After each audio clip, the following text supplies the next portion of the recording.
Good morning, students. Today we are going to start Social Studies, Chapter 10, Riverbank Settlements.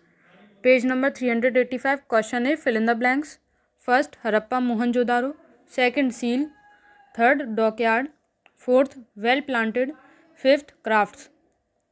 Question B. Answer the following questions. Answer number 1. The Great Bath and the Granary are the two famous buildings of the Indus Valley Civilization.